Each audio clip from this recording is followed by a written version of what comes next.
talking to my mother the other day, and I told my mother, I said, Mom, and I'm not a grown man, I'm 24 years old, but I told her, and she came over to my apartment and cleaned my entire apartment for me. And it's just something about a mother's touch. Something about just a mother's touch. And to see what Rusat's mother goes above and beyond daily for him, every day sacrificing herself for her son's dream, her son's passion. So one more time for Auntie Indy, for Rusat. For the both of you guys, thank you guys for having us here. We all love you. We're all here with you. And on that note, my name is Rusat Ramgopal. I've been trusted with the esteemed honor of being your host for today. I'm happy to be here, and I'm happy to see all of you guys. Now, with that being said, we have in our presence Imam Abdul Azim Khan and Pandit Ravi Dubey, and there's no better way to start this program than to respectfully call each individual up, and we can start with an invocation for us. So if you both could come on. Thank you guys very much. Bismillahirrahmanirrahim. Bismillahirrahmanirrahim. Alhamdulillahi Rabbil Alameen Ar-Rahmanir-Rahim. Maliki Yawmiddin. Iyyaka na'budu wa iyyaka nasta'in. اهدنا الصراط المستقيم صراط الذين أنعمت عليهم غير المغضوب عليهم ولا الضالين. Our Lord, we are happy to endorse this young man, Rusat Ramgopal. We are urging all young people 18 and above to support Rusat Ramgopal. Our Lord, New York needs young people like Rusat Ramgopal, who has a lot of energy and motivated to take positive changes in our community. Our Lord, we need someone who can work to bring positive changes more to the young millennium and bring young people in the fold of the public service and politics. People who are good with technology and who knows to reach out to the public, to the broader community, to help the senior and to educate them from fraud against senior. This is the way to protect the senior. Our Lord gave us good in this world and gave us good in the hereafter and save us from the punishment of the hellfire. I would like to thank the host and hostess for inviting me here today. In this unique occasion, may Allah subhanahu wa ta'ala bless us and make it easy for us. Rabbana, He it is when He will send down a piece of reassurance into the hearts of the believers that they might add faith unto their faith. Allah are the hosts of the heavens and the earth, and Allah is ever nor wise. Their prayer, they will be, glory be to Thee, O Allah, and their getting therein will be peace, and the conclusion of their prayer will be peace be to Allah, Lord of the worlds. My dear respected brothers and respected sisters, thanks very much for coming out today, and thanks so much today to support our brother Rusat Ramgopal.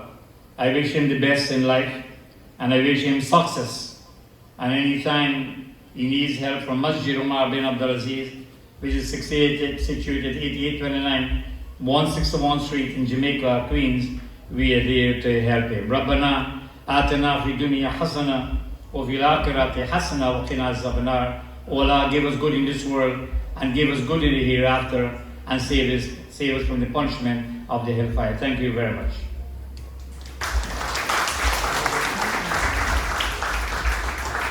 Thank you very much, Imam. Mothers and fathers, brothers and sisters, of our parents. For when we receive the blessings of our parents, it is equal to receiving the blessings of God. Today, this family stands in a very pivotal place, in a pivotal role in our community. And we are all standing here together in solidarity. And there is no greater mantra we can utter like Tumeva Matascha Pita Tumeva, Tumeva Bandhuscha Sakha Tumeva, Tumeva Vidya Dravinam Tumeva, Tumeva Sarvam Mama Deva Deva. We have heard it 1,000 times. Tumeva Mata, first and foremost, you are mother. We don't say God, we say you are mother. Our Creator, you are mother first, the embodiment of mother. And when mother executes the task at hand, then children are blessed with the opportunity to fulfill the greatest potential that they can reach. That is called Matridharma. Then Pita Tumeva. And then when you as father perform your duty, the home stays in unity. Pita Dharma. Tumeva Mata Shapita Tumeva. Tumeva Bandhu. Who is your friend? The friend is the one who will uplift you in society. It never said or defined friend as male or female, but it says Bandhu, that will tie and hold you together. Today I trust we are Bandhu that will stand with Rusat Ramgopal. Sakha, friendship. I trust that we will be honest friends to this process. Vidya, and I trust our knowledge will shine and be with him. And always, when we do that together, then Mama Deva Deva. Then when we bow our head, closing our eyes, for the eyes cannot see, the ears cannot hear, the fingers cannot touch, but yet still exists. That Purusha, that Bhagwan, that Devi, Mata or Pita is our Bhagwan. If I ask how many Guyanese in a room, maybe all of you will raise your hands. But I want to let you know something today. Our foreparents left India. Last month we celebrated Indian Arrival Day to Guyana. We have left Guyana and we have come to America. Is there another land yet for us to journey to? Then I am standing in the presence of Americans. And I want to convey to each and every one of you, you're American. And if you're American, you're a first-class citizen. You're not a second-class citizen. Today we have a son whose mother and parents have made a journey here so that we can come to an intersection by which we can cross that road together or alone. Today I'm asking you to listen to the message of Rusat Ramgopal. He is an American, just like your children are American. And one day they will have to cross that road. The question is, are they going to cross the road alone or are they going to have friends with them? Because they deserve to have the friendship and the fellowship to which to grow and to prosper in life. He is not only a candidate, but he's a symbol of the next generation, that when we say we come here for betterment and the child has prospered, we must stand in solidarity and support, regardless of the profession or the task at hand. There are many who will question his portfolio, question it. There are many who wants to challenge it, meet with him, ask him, inquire from him, learn from him, get to know him and understand where he stands and know that he is a part and parcel of this community. Matridevo Bhava, Pitradevo Bhava. There is no powerful execution of mantra like when parents do the best they can for the children. And to Auntie Indy, you have very much exemplified that task. There is no mantra to express the greatness of when mother and father do their duty for the children. Today as I stand, you have received my blessings and all the blessings of all, including I'm sure your guru, who could not be here today, Panit Trinilal. And with our blessing and your parents' blessing and the blessing of each and every one of you here today, I am sure the task at hand is far more greater because we have to reach out and we have to bridge the gap. To those of you who are listening on Facebook, if you are living in District 28 or you're not living in District 28, reach out to your family and friends and let them know there is a candidate in District 28 who is looking for your support. Inquire, ask, get to know, and get out and vote. Because if you don't vote, you deny this child his purpose in life, and you equally deny your own child and purpose in life. Therefore, stand with me in giving our support to Rusat Ramgopal. Thank you very much. Invite the Pandit Pandit Ravi Dubey, everybody. Thank you, Pandit. Imam, Pandit, you guys touched on a lot of great points there. I don't want to get too much into what they just said, but I think we all pretty much understand by now just what Rusat is about, just what he's bringing to the table, and just what he can do, right? So, to now furthermore go into the program, we're going to have the U.S. National Anthem by Avial Joseph. So if you could please come up, and she will be reciting the U.S. National Anthem for us. So everybody give it up for Avial Joseph. Oh, say, can you say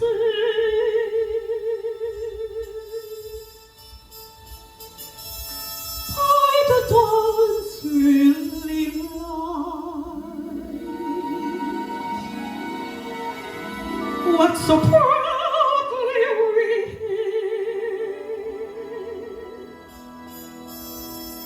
at the twilight's last gleam?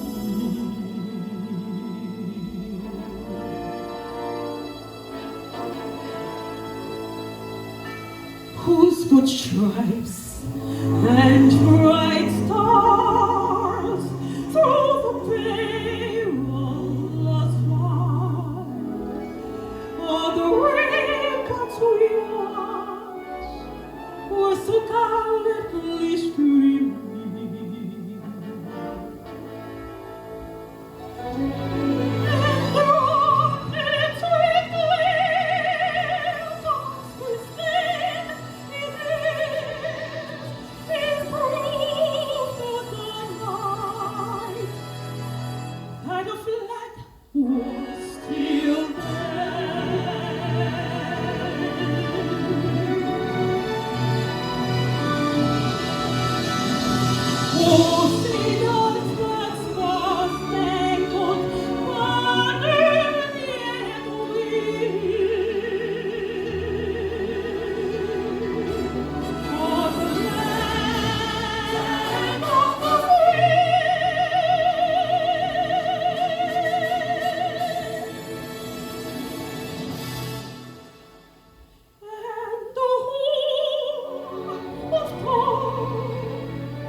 America indeed. Wow. One more time for Miss Joseph. That was amazing, amazing. That has to be the best national anthem I've ever heard live. Amazing, amazing. Thank you so much, Miss Joseph, one more time. Amazing job. So, without further ado, we're gonna transition a little bit into our West Indian side or our West Indian aspect of the event really quickly. And no better way to do it. So we heard from Pandit Raviji, and now it is my honor to introduce his daughter.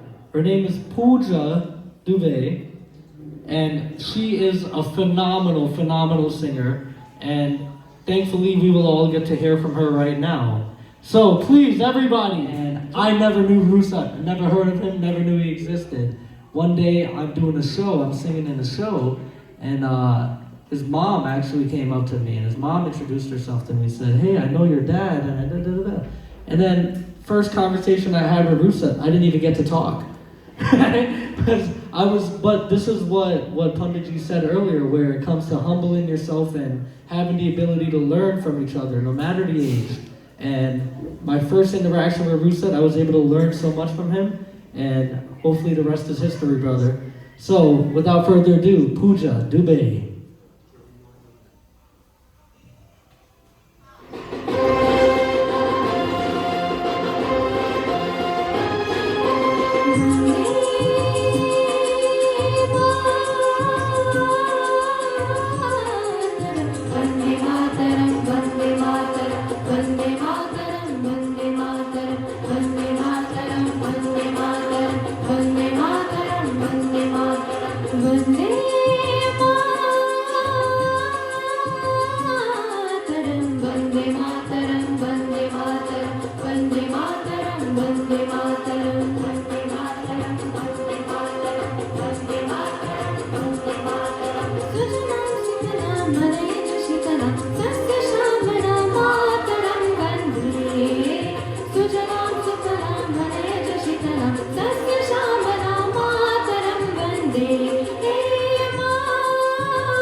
Sacrificed a lot for all the generations. I'd also like to honor Rusat's mom for all the sacrifices she has made for him to be here today. In honor for all mothers, fathers, and those who have came before us, I sang Vande Mataram, victory for our motherland and for all mothers, to never forget where we came from and who we are, regardless of where we were born.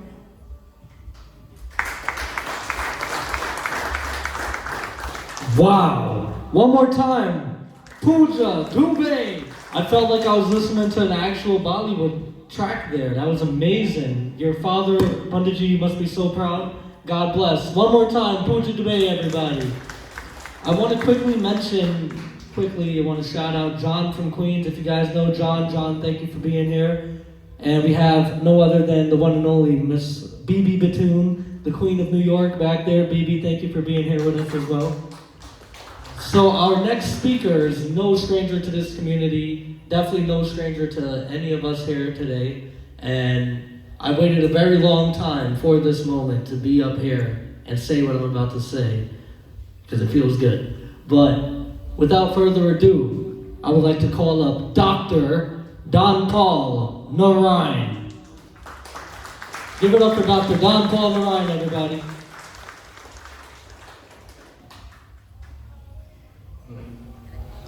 I'm not usually a very lengthy speaker, so I speak very briefly. Because you didn't come to listen to me, you come to listen to the candidate himself, Mr. Rusat Ramgopal. And while I'm speaking, I see some of the Trimurti stars coming in at the back there. So welcome. Now, I've known Rusat for a very long time, since he was a child. He grew up in this community, he was educated here, went to do his advanced studies at King's College London, which is a very prestigious university. And after that, he articulated to Georgetown University, which is also very prestigious. His uncle and I made acquaintance a short while ago. His uncle is a LSE man. We have a little bit in common there, coming from Guyana, so we want to welcome him. And there are so many wonderful people here. I saw my very good friend Sam Esposito. Where is he? Give Sam a big round of applause, please. Now, this young man, Sam, does great work in the community, especially in that part there of Queens Ozone Park. Wonderful work, and I always follow him and always have a good word to say about him. And there's so many wonderful people that are sitting here. My very good friend Harman Singh is here as well. And we want to thank him for being here with his family too. So Rusat has decided to take the ball and run with it, Nirvan. He's not only going to be on the sidelines. You know, democracy, let's say, is not a spectator sport. So you can't sit on the sidelines and want to do change and make change happen. He's decided to take the ball and to run with it. He's a young man who has a great future ahead of him. And we, the seniors in this community, what should we do? We should support young people when they want to make progress and create change, because young people have what some of us as seniors don't have. Lots of energy, lots of dynamism, lots of innovation. This is what they bring to politics. And politics in this country, if you're following it, needs that dynamism, enterprise, innovation, change. And Rusat embodies all of that. So we want to thank him for putting his hat in the ring and deciding to run. And Rusat, I know you have the support of lots of people here. And I always tell people in the classes I teach, do not be dissuaded by numbers. Because remember, President Lincoln, when he made that great speech at Gettysburg, remember that speech at Gettysburg that created so much change, one of the greatest speeches ever. It was given only to a handful of people in a small space. And people said, the Chicago Times reported the speech the next day and said, what an atrocity this man is heaping on the Union here. But Lincoln's speech has stood the test of time. Who remembers the Chicago Times? So do not be dissuaded by numbers, because this is a small step you're making, and these small steps, when you add them up, are going to become a big wave. The small trickles become a big wave, and then it takes over this community, and it goes even beyond the community. So we are here with you, we encourage you, we support you, and we know that you will do well. And urging everyone here and everyone on the internet watching this all over the place to support Rusat. And the Triboti organization is behind you, and many organizations are behind you, as you know. The Queen's Book Fair, and so many people that you touch are behind you. Finally, we want to thank your mom who has been a rock in your life. So give Mom Indy a big round of applause, please. Always with Rusat. Every time you see her, you see Rusat. He is her shadow, and this is how it should be. And we want to applaud your mom and the entire extended family for the great work that they're doing in our community. So once more, thank you, Rusat. Thanks Indy, thanks the extended family, thank all of you for your great support. And let this movement go forward from this day henceforth and become the wave that it is supposed to be. Thank you. Thank you very much, Dr. Don Paul. Dr. Don Paul Narayana, one thing I do want to touch upon is that, yes, Rusat is young, and yes, Rusat does understand his generation better than anybody that I know. But for you guys out there who have kids, if you have grandchildren, Rusat is looking years ahead. He's not looking necessarily after us, but he's planning for generations to follow. What's going to happen to those West Indian families to come 10, 15 years from now? These kids, like Sir said, like Panditji said, we're Americans. These kids are going to be born Americans. Yes, they're still going to be West Indian, but I think Rusat is definitely the man for the job when it comes to that. He definitely understands his people, and he's definitely in it for the long run, like Dr. Don Paul just said.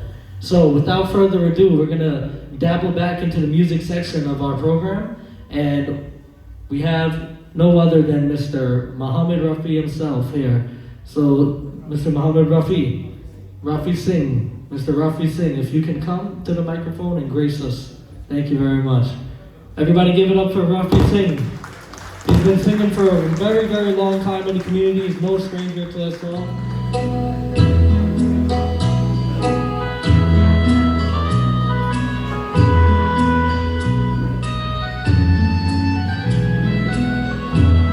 सुहानी रात ढल चुकी न जाने तुम कब आओगे सुहानी रात ढल चुकी न जाने तुम कब आओगे जहाँ सी रुत बदल चुकी न जाने तुम कब आओगे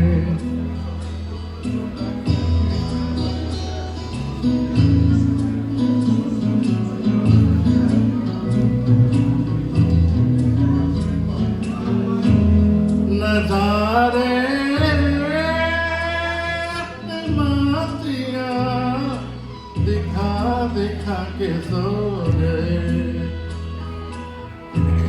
सितारे रोशनी लौटा लौटा के सो गए हर एक शम्मा जल चुकी न जाने तुम कब आओगे सुहानी रात ढल चुकी न जाने तुम कब आओगे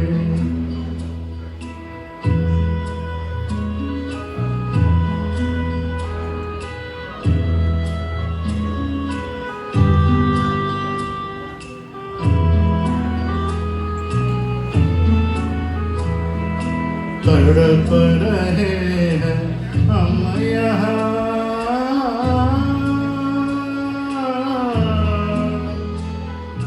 तड़प रहे हैं हम यहाँ तुम्हारे इंतजार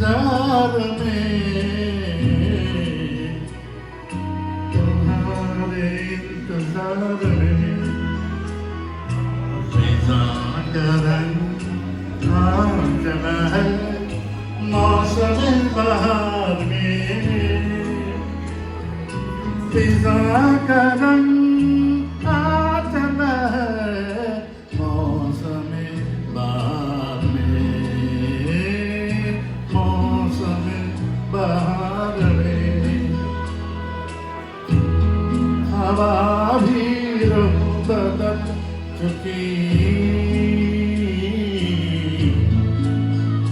न जाने तुम कब आओगे सुहाने रात ढल चुकी न जाने तुम कब आओगे जहाँ से रुत बदल चुकी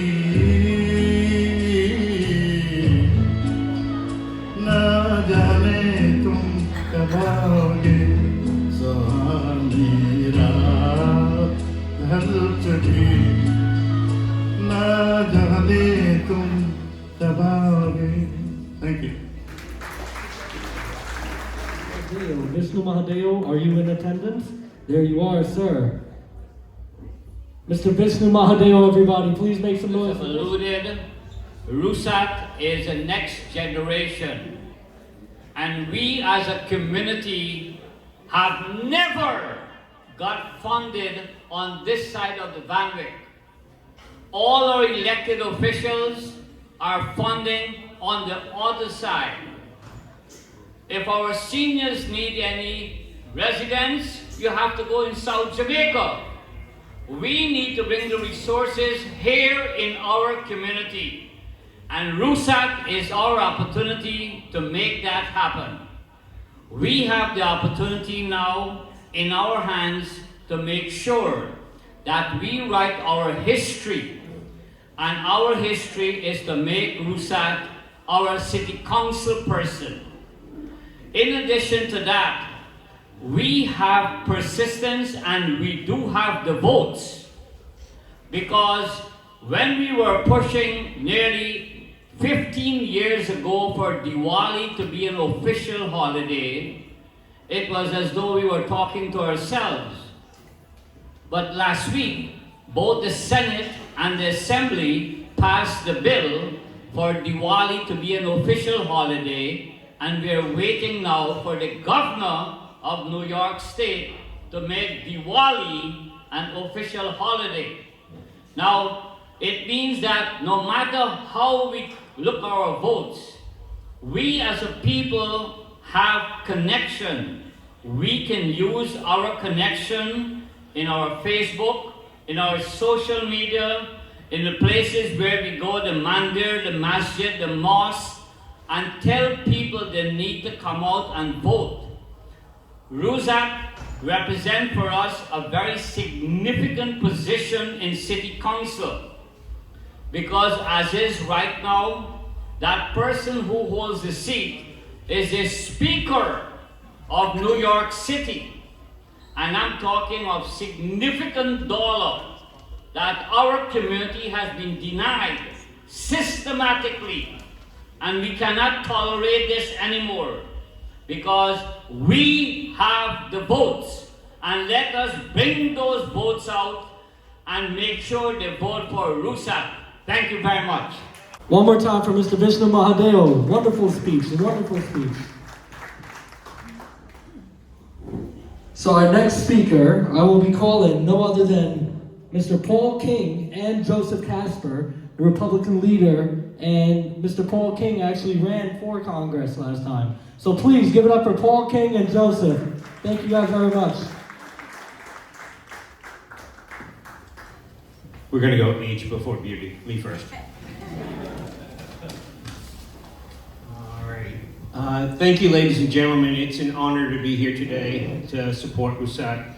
I only met Rusat briefly when I was running for Congress, but he made a big impression on me. He clearly is a smart guy. He's polite, which matters in today's divisive world, but he's professional, and it was really clear to me from listening to him with the questions he asked me as a candidate, with his commentary, he understands the issues deeply. He understands how they affect your community. And that's something that's unusual, unfortunately, in the media. You know, so someone who really gets it. And I thought to myself, wow, this young man has a future. I just didn't know his future was going to be in politics.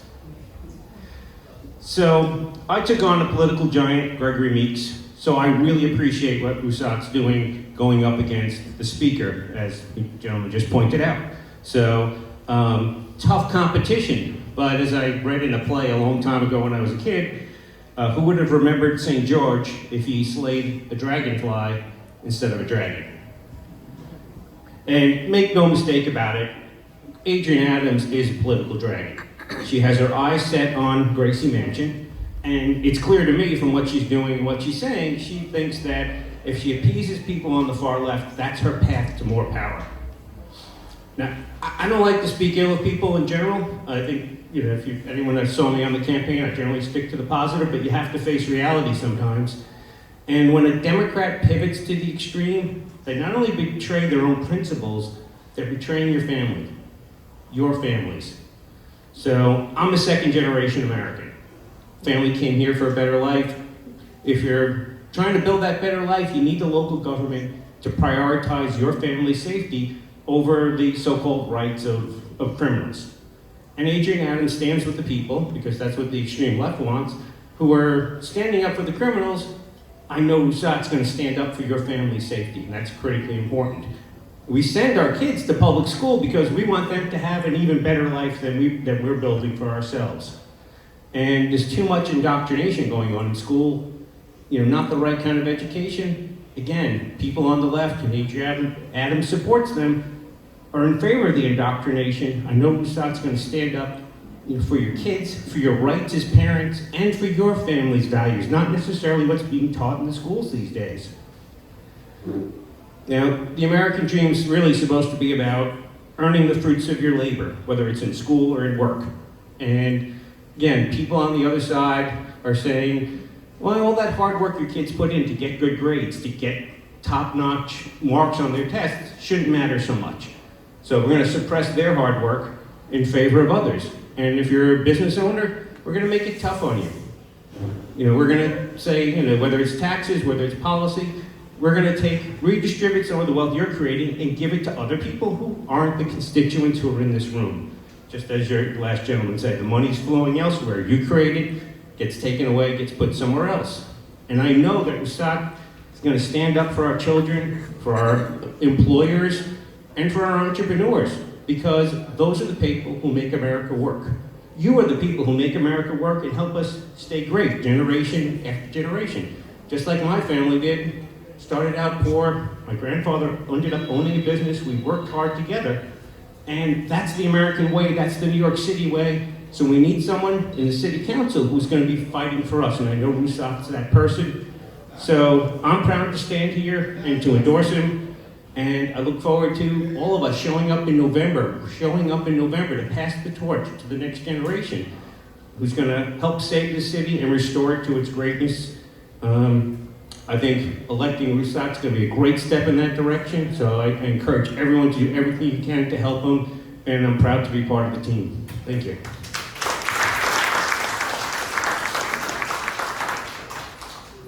All right, Paul, I'm going first next time, because how'd you follow that up? So I'm the Republican district leader in the 31st Assembly District, and we actually met Rusat along the way, and I've been happy to get signatures for him. I wish I could have got more for him, as you know that. So we are fully behind him, because we need more people that are going to be more friendly, more working with our current city councilman and councilwoman. I've seen the work that Joanne put in over the past 2 years, but she needs help. Every good bill that they put in the city council, it just gets blocked, because when you have so many super majorities in the city council, in the assembly, and the state senate, it's so hard to get things through and to get things passed. I've talked to Rusat probably more than he would have liked, about so many ideas that he has, so many ideas that what we could do to improve the current situation, how to get more people our age. I look young, but I'm 22. So the more that we could get young people like us to vote for him, and politics starts on the ground level. So, you know, every national election, it doesn't matter unless you have a ground level set in work. And I really think that Rusat has put in a lot of work over the past few months to get himself on the ballot. He's going really hard. I know he's going to do a lot more over the next months, and I will be happy to help him do that. So hopefully he's the next city councilman.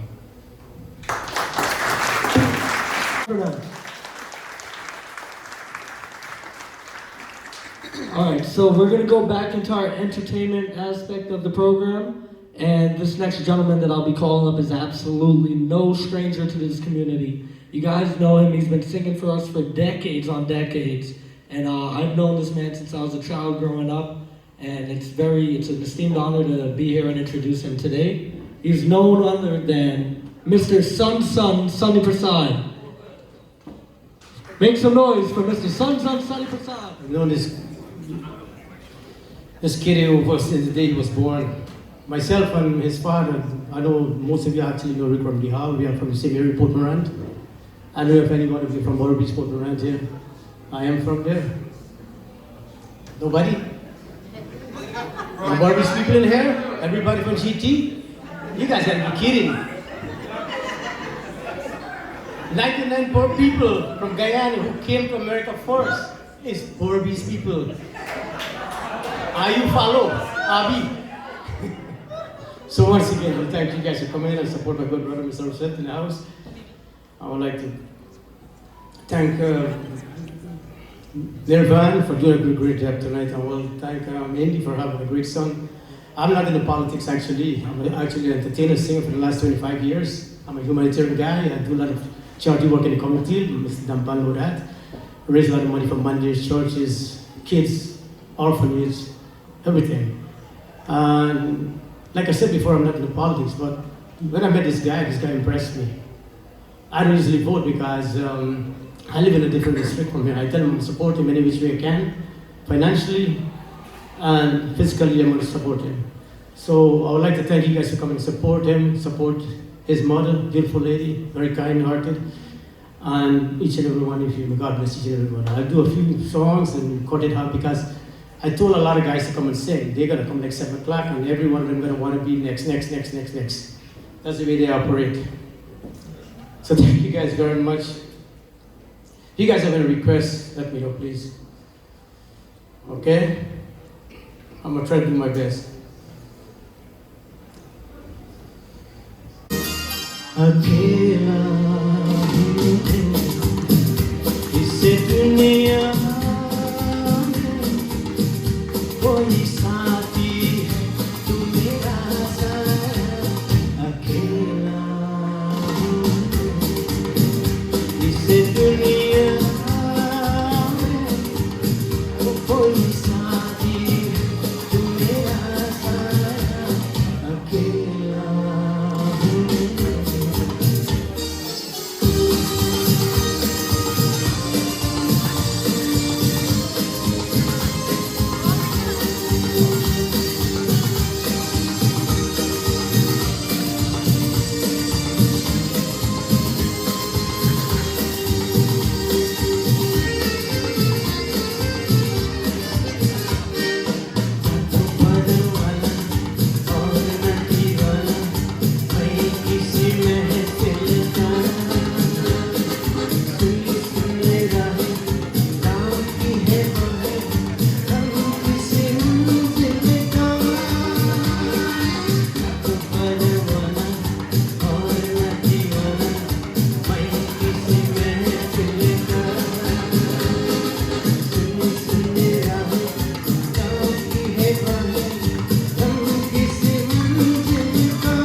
I'll give you this song for you guys. I do hope you guys enjoy.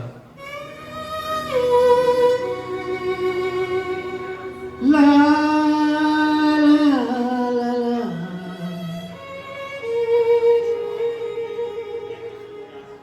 La la la la.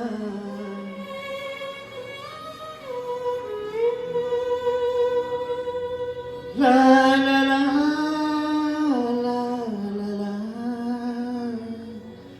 तेरे नाम हमने किया है जीवन अपना सारा सनम हो जीवन अपना सारा सनम. How many of you know this song? This one was beautiful song. I love this song.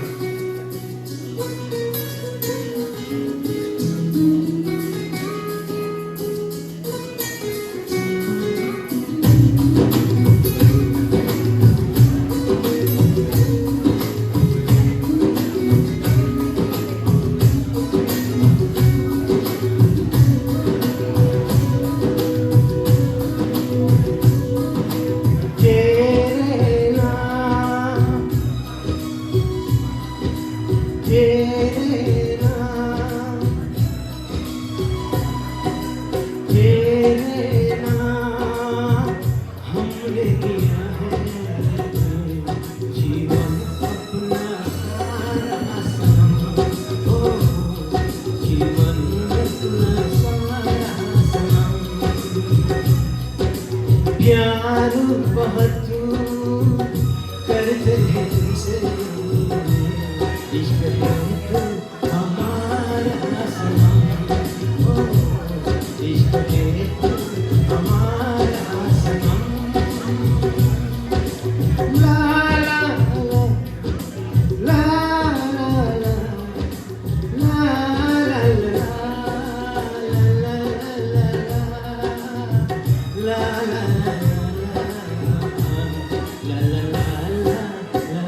suku, mga panggayanan.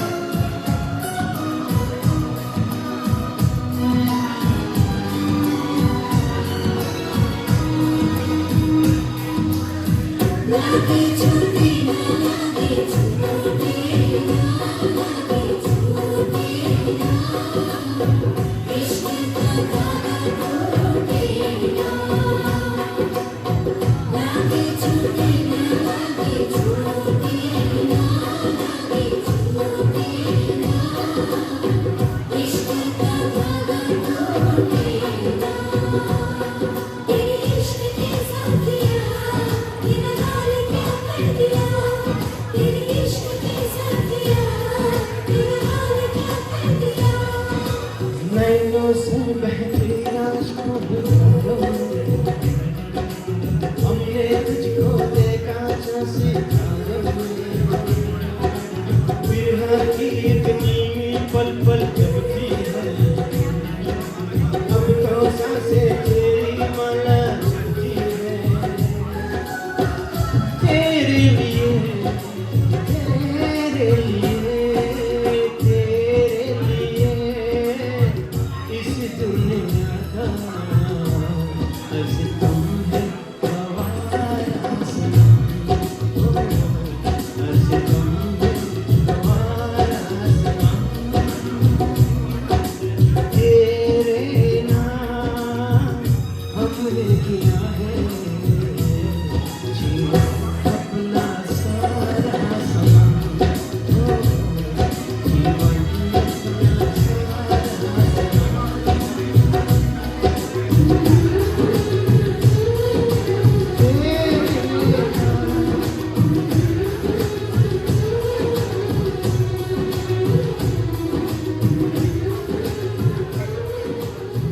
Once again, thanks each and every one of you. Thank you guys very, very much. Come on, supporting this great event. Awesome.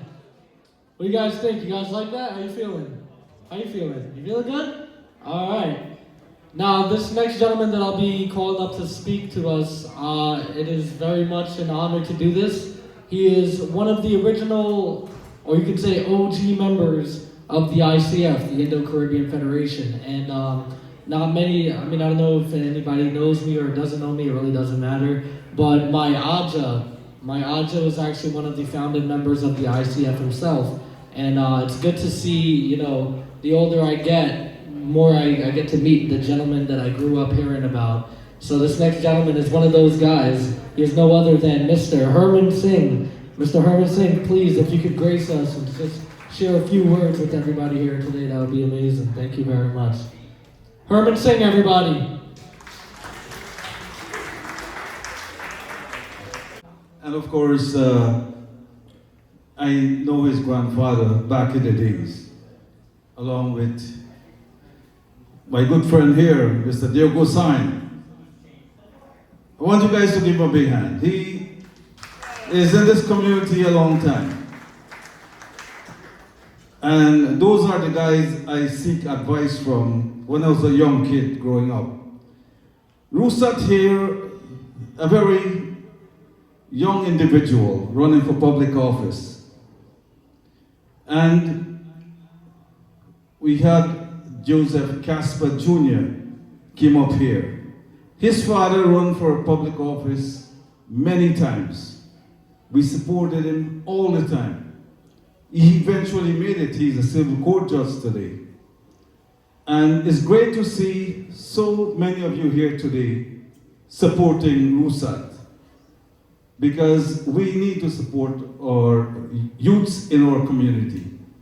He has a far way to go. He's aggressive, and with the support of his mom and the support of all of you here today, and to invite your friends and your family to support Rusat for City Council.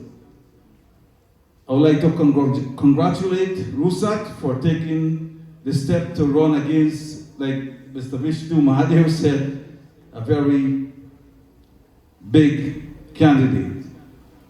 But there are so many people here that I know personally, and if I keep calling all the names, I'm going to miss out some of you, but I'm glad that you all are supporting Rusat. Thank you very Much. Next gentleman I'll be calling up is no other than Mr. Ram Saran. If you could please come and kindly grace us. Really a blessing to have a young politician, Rusat, and this is something good for our community. And I know that all of us here may be Democrat, but we have to have somebody watching the Democrats, because we can't allow the Democrats to do what they wanted to do because they're not doing a good job presently right now.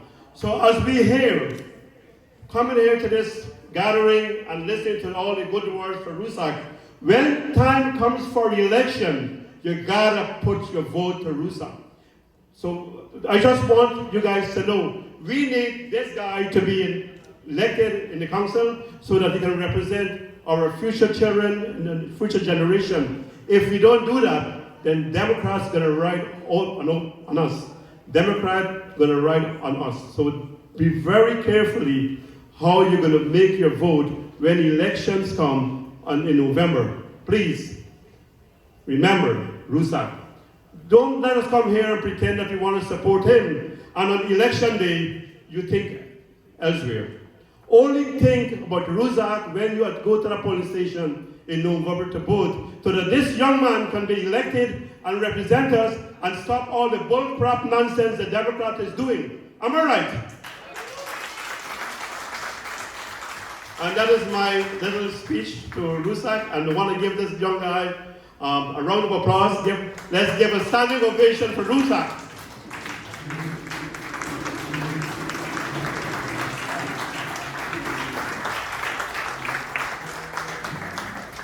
Thank you very much, MC. Let me sit now.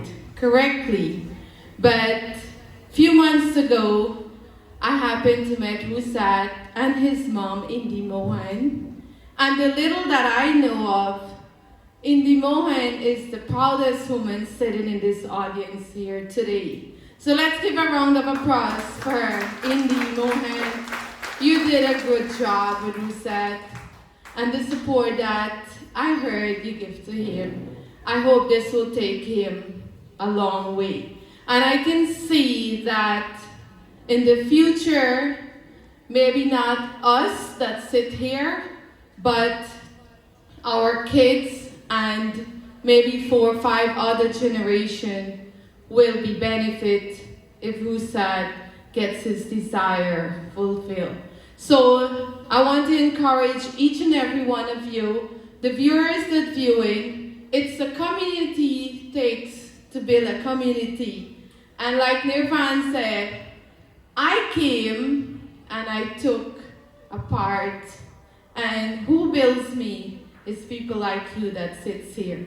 And I must say thank you. Rusat, I want to wish you all the best, and I hope when November comes, we hear the good news. Thank you.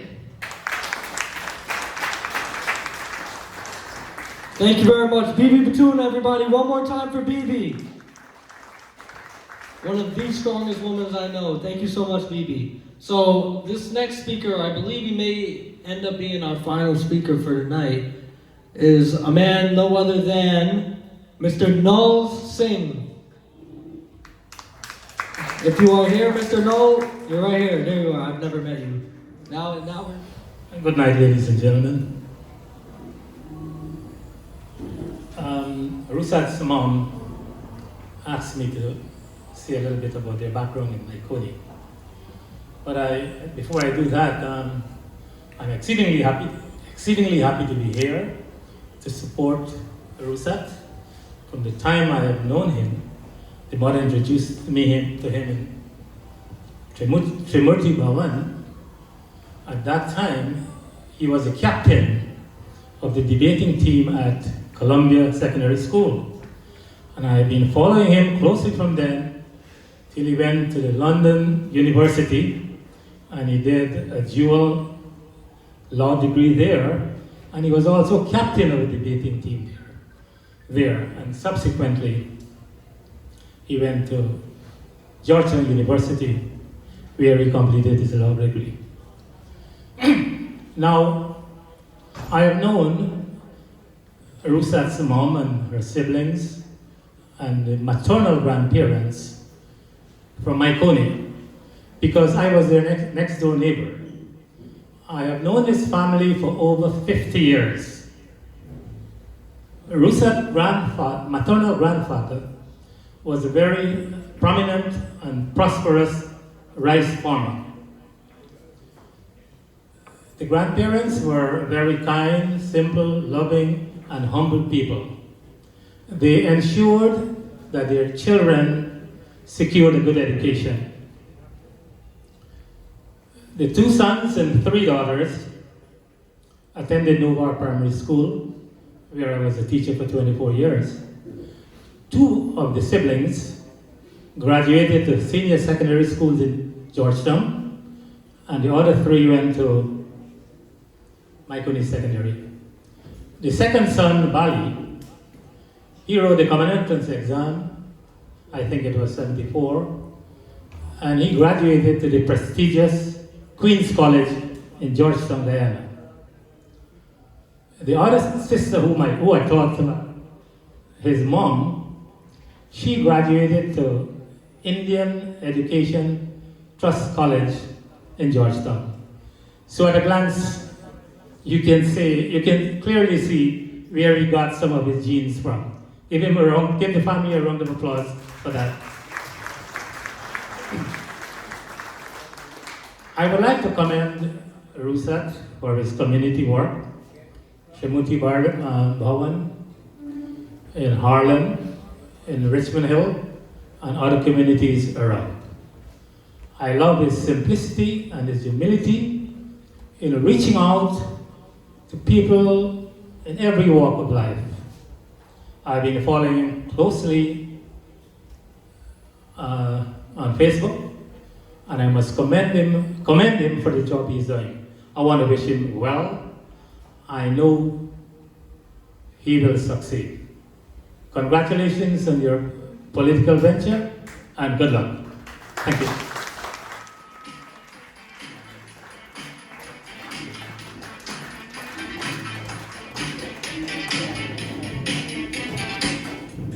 An amazing job as the MC so far this evening. Now, for those of you who know me, know what it's like when I begin to talk politics, the entertainment session is about to begin.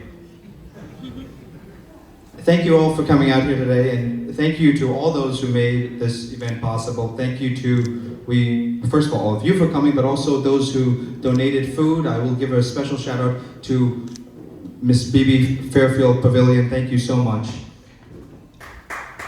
We also have Miss Tara Shivram in the audience of Shivram's Bakery on Liberty Avenue. They were very kind in donating food as well. And we had some other institutions donate, such as Civils, Dar Bars, and we had other volunteers donate food as well. I mean, Auntie Shanti donated some food. Thank you very much. And Auntie Padma was here earlier who donated food.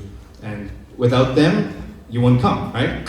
So thank you all for those who brought food. Thank you for those who have attended. Thank you for the kind words of all the speakers who've spoken so far. Uncle Dan Paul, Roy Ram Saran, Mr. Paul King, Vishnu Mahani, Uncle Vishnu. It really means a lot to me to have your support. Now, before I get drawn out with all the thank yous and the shout outs, as was said, I used to debate, so when I used to do debating, I used to write down notes as other people are speaking. So before I get into the notes I had for my prepared remarks, as some people were talking, I had some notes that I want to respond to some of the points that were being made and lighten the mood a bit about this. So like, for example, I appreciate when Nirvan said after Mr. Ramsman spoke that you don't like touching politics, right? When I'm campaigning out here, so many people say they don't like touching politics. They don't want to get involved in politics. Oh, they're afraid of politics. Well, whether or not you want to touch politics, politics is touching you. So you don't have much of a choice. Either you complain and do nothing, or it's what's going to change, or you get involved and you make a difference. And that's the choice we have right in front of us this year, this election. That's what it's all about. It's not about just Rusat, it's not about that. It's about all of us voting for a change and making a change. That's why, if you look at the sign, it says vote for change. Before it says anything else, it says vote for change.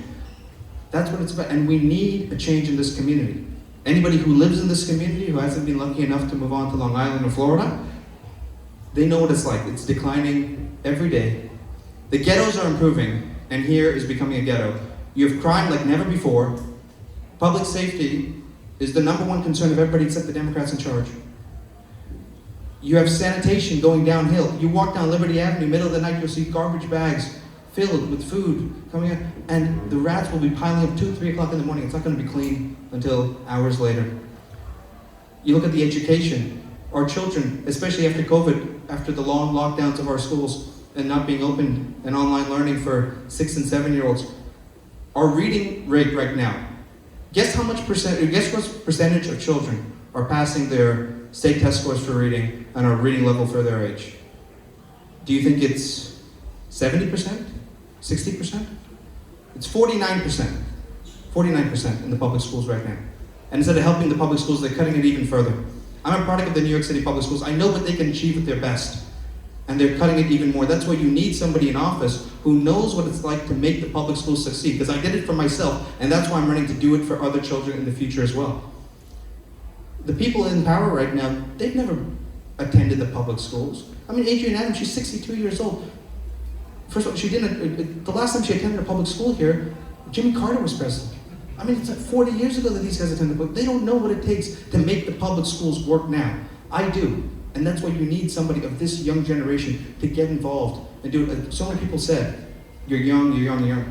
And the people here today said it as a positive, which I appreciate.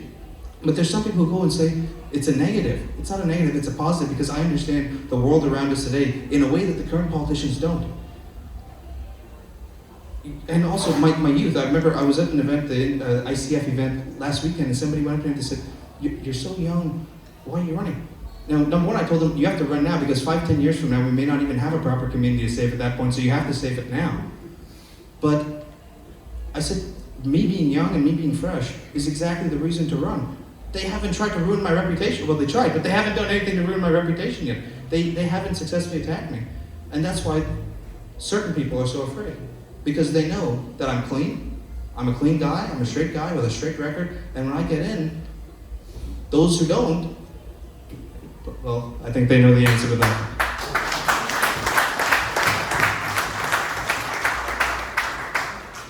So as was said earlier, I am getting involved. I'm not sitting on the sidelines. You can complain. I'm not going to complain. I'm going to get involved. Going to actually take the ball and run with it. I think it's probably Uncle Dan Paul who said that. And like Sun was saying, and Sun did an amazing job saying, thank you, Sun. Thank you for everything. And I really appreciate his support. Because I remember what it was like. I talked to Sun literally outside this restaurant after its grand opening. And he was saying, I don't normally get involved in politics. I don't normally vote. But he said, for you, I'll do it. And that is exactly why I'm running. To get people who don't normally get involved in politics to get involved in politics. Because that's the only way things are ever going to change around here. And some of the best political advice I get are from those who are not normally involved in politics, because they see what they don't like and they advise you to go about it differently. And they see a young guy going out, ambitious, wanting to make change, and they support him wholeheartedly. And that's why I appreciate folks like Sun. Thank you so much, Sun. And like I remember I was campaigning in the lounge area over there, and there's probably a guy who had a few too many drinks. But you know your points are good when you can even convince a drunk man. But he said, son, I wish you all the best, because you have to roll the dice and see where it goes. And that's what I remember every day out here, whether I see good, bad, whatever. You have to roll the dice and see where it goes. And let's hope for our favor it lands very well this November. I think it will, because this guy, he told me he had a lot of gambling experience and he knows what it's like to pick a bet. So, now to continue on the points that some others made, like Pandit Ravi Dubey wisely came up and reminded us that we're in this country. We have to focus on this country. I know far too many people out here when I'm campaigning, and they're saying, oh, I'm not concerned about over here politics, I'm concerned about Guyana politics. I said to myself, wait, did you just come over? No, I live here 35 years. You live here 35 years and you're not concerned about what's going on in your own local backyard, where you're living right now, but you're concerned about Barrett and the boys' backyard. It makes no sense. No sense. Yes, you will always have certain concerns about what's going on back there, but you have to focus on your local elections right here. All the Guyanese right now know local government elections going on tomorrow. But how many of them are actually knowing and getting involved in the local election going on right here this November? That's what you need to get them involved in. That's what we're working to do each and every day in this campaign. Now, want to, all the speakers up here mentioned my mom. I want to thank my mom for everything that she's done to support me as we go into this campaign, and all that she's done to help make events like today possible. And thank you to all those who acknowledged my mom earlier. My mom raised me largely as a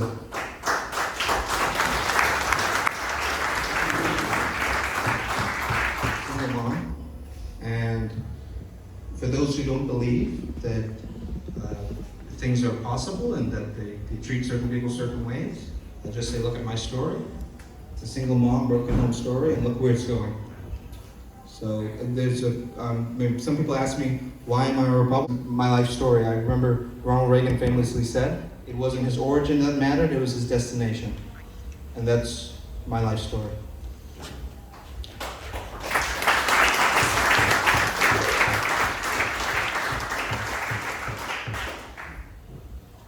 Now, some other notes I wanted to talk about. So, Uncle Vishnu was talking about the need for somebody to properly represent this community, because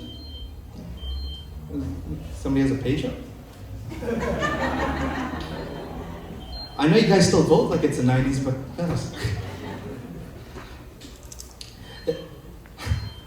yeah. So, King Raj is here. Thanks for being here, King Raj. I always appreciate King Raj's support. Thank you so much for being here.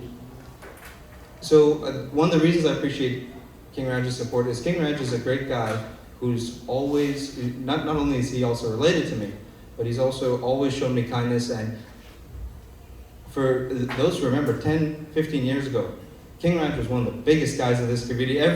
When you pass and you see the signs of what concert's coming up, you would see him everywhere. And he would always make time for me as a little second cousin to him, so I always appreciate that. So thank you, King Raj, for being here.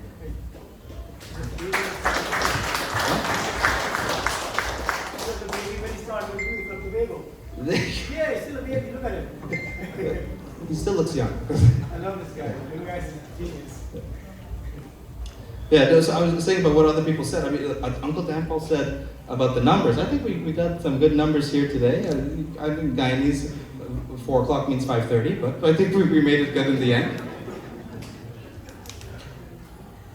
So for those who say I don't understand the community, I understand it very, very well. So, but in terms of our numbers, even when there weren't that many people, I wasn't afraid of the numbers. I mean, Joe Biden's our president, and he can't fill a room.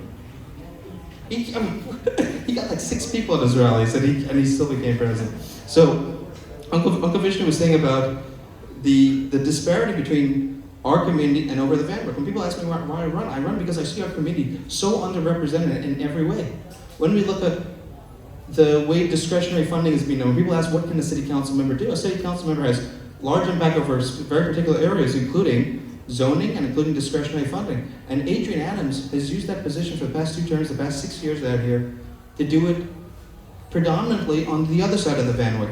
She's helping that side of the Van Wyck, but not our side of the Van Wyck, and that's something that has to stop. When we talk about our senior centers over here barely get any funding, but over there they get tens of thousands like nothing.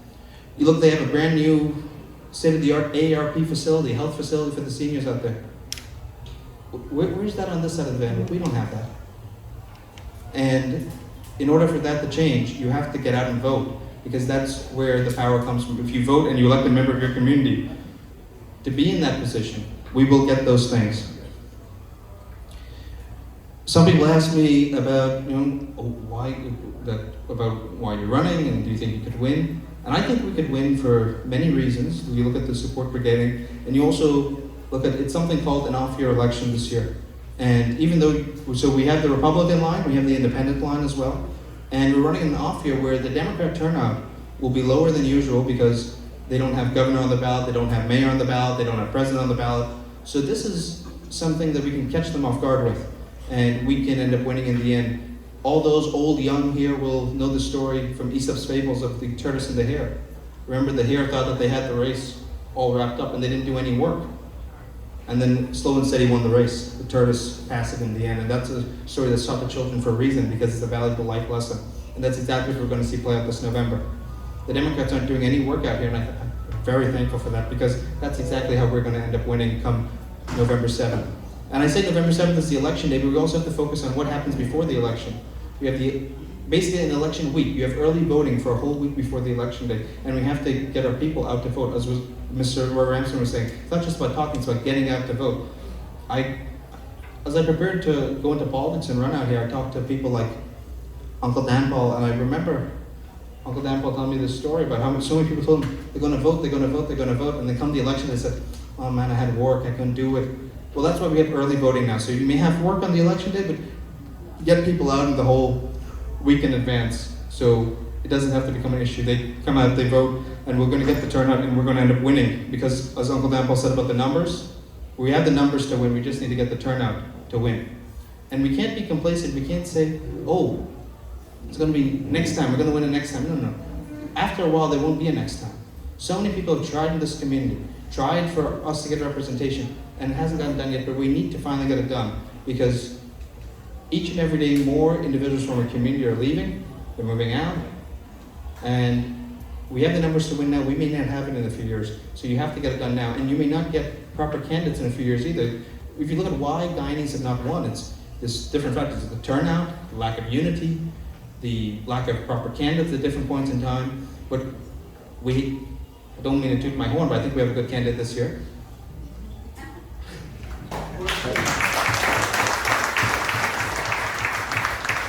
So we're working towards the unity, and we're working towards the turnout, and hopefully we can accomplish that.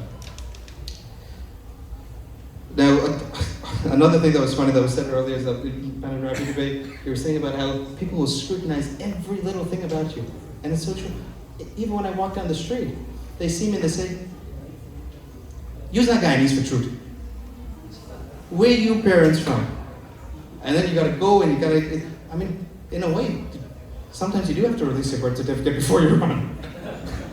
Because these guys will question every little thing about you. But so the amount of times, my nanny right here is in the audience, the amount of times I have to go and I explain to people, my nanny's from Liliendal, my nana's from Edmore, my Adja's from Bushlot originally, and my Adji and Adja from Kitty. The amount of times you have to go into that, it's amazing sometimes. But going on to some of the things about running, and I'll say my speech and then afterwards I'll take some questions as well. Running so far has been a very interesting experience. You have good, bad, and everything in between. You have a lot of support, you get a lot of support, but then you have the bad days as well, where when you're going around getting signatures and you get bitten by a dog. I was getting signatures and this lady's asking 10,000 questions. In the meantime, her 2 dogs come like a pincher attack and bite me in the leg in the middle of March while it's freezing. Now, a weaker person who wasn't dedicated would have quit at that point. But I didn't quit because we're in this to win it. We're not quitting for any little hiccup that comes here. We're looking at the long haul, and that's why we're looking to November, and we're going to win in November. Now, as was said earlier, I always think about that statement that a man made to me about rolling the dice. We're going to roll the dice here because if I win, we have the chance to make history. And when I say we, it's about us. It's not about me winning this election. It's about this community finally getting what it's been denied for so long. You look at the Indo-Caribbean community, you look at the history of the community. What is the history of the Indo-Caribbean community? It's a story of a people who've been denied political representation every which way. When they were colonized in India and then taken by the British to the West Indies, when they're in the West Indies and the independence happens, and in the post-colonial era, they don't have proper representation. And so then they have to immigrate to America and Canada, and when they're there, they have to work the hard jobs, and they can't focus on getting the representation. Well, now their children, grandchildren, who are achieving so much. We have great businesses, great entrepreneurs, great doctors, great lawyers. There's one area we're still lacking in. We're not getting the political representation. No other community would accept it, and neither should we. You look at Little Guyana, we're sitting in the middle of Little Guyana.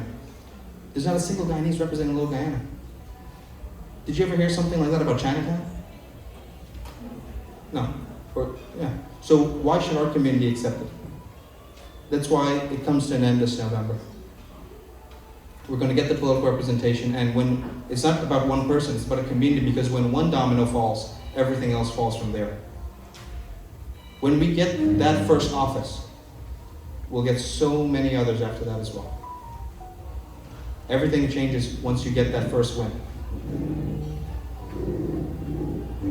Now, again, I'm I'm a Republican for my personal reasons, my personal values, my personal belief, and I think most Indo-Caribbean people, whether they, and West Indians in general, and immigrants in general, I think that they are naturally conservative when it comes to most issues. Just that it happens so that when they came to this country at different points, many of them ended up registering as Democrats.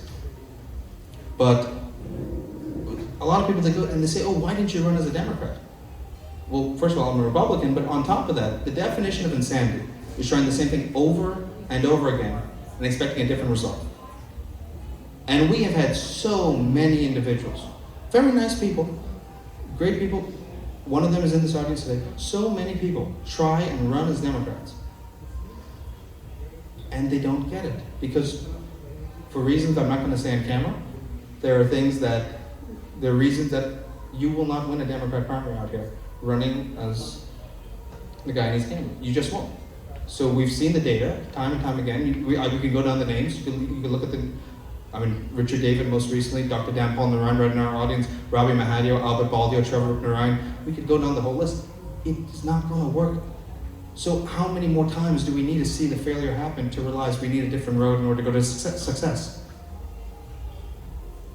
I'm offering you a path down that road this year.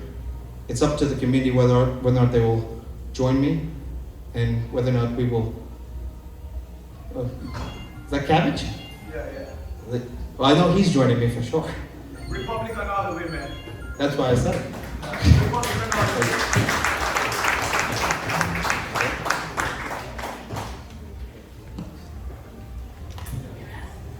So,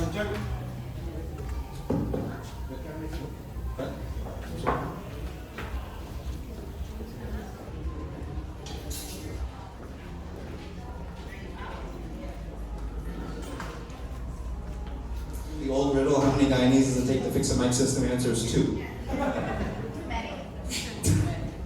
And thank you to, let's talk with Lakshmi. Ms. Lakshmi Singh is in our audience here today. We have a lot of great Guyanese community leaders in our audience. If I went down the list, we'll be here till 8. But we have a lot, and that's why we have a lot of support, and we know that we can win it this year. Now, if we talk about my roots in this community, I'm looking in front of it right now at my family. My nanny, who's right there.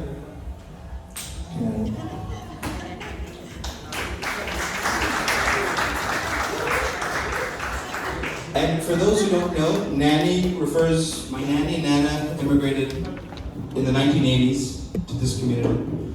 They had it hard at first, but they made the struggle, and in the end, their children and grandchildren had a better life as a result. My nanny, when she immigrated here first in the 80s, in fact, I'll go to, here, let's make this portable. Okay, so my nanny, right here. So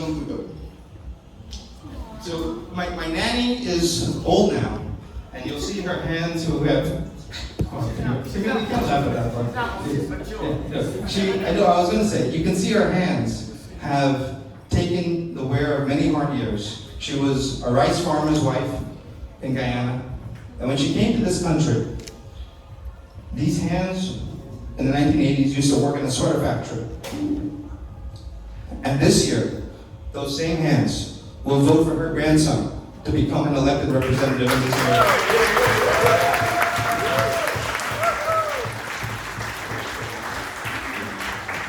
And that is the American dream in action. This country in the 80s. And when I think of an entrepreneurial mindset, I think of my Uncle Buddy. He came to this country, he did jobs like a taxi driver. And that's why he knows the streets of New York so well. You don't need Google Maps for him. He knows it at the back of his hand. He worked as a taxi driver. He saved up. He started a small business. He had a printing shop. Eventually, the printing shop he started buying and selling printing machines. And together with my other uncle, Uncle Bally, the two of them created a business that became a multi-million-dollar business. Crystal Graphics. They had a factory in Jamaica, Queens. So when we talk about our roots in this community, our roots are very deep in this community. Even when I go and I get my campaign signs done for printing, I say, do you remember Crystal Graphics? I say, oh yeah, Chris. Even all the people, I saw people come in here today who didn't know that my Uncle Buddy was the same Chris that they were dealing with for all those years. I look right next to my Uncle Buddy is my Auntie Baby. Well, the problem is, guys, everybody has Auntie Babies, I should say, really. The real Debbie or Srimati. My Auntie Baby and my mom are both products of York College. My Auntie Baby went to York College and eventually had a successful career with UNICEF. And for those who know, that's a very big place to go, to work with the UN. That's what you can do in this community. You can be a product of this community and reach great, amazing heights. And that's why, for example, we didn't play the full song, but everything I do has a bit of symbolism to it. The song that I was going to play while walking up here was Electric Avenue by Eddie Grant. Now some people might wonder, why would you play Electric Avenue by Eddie Grant? Actually, we're going to lose some participation. Who would take a guess as to why I play Electric Avenue by Eddie Grant? Because he's Guyanese. Yes. Well, everyone's a musician, he knows. Yes, Eddie Grant was born in Plaisance, British Guyana. And he ended up being a singer who topped the world charts. He didn't limit his mind and say, oh, I'll just become, a soca singer or a reggae singer or a dancehall, calypso, chutney, whatever. He didn't say, he said, I'm going to become one of the top singers in the world. And in 1983 he was, with Electric Avenue. It was one of the big hits. That's what, don't limit the mindset of what your potential could be. You can achieve so many things.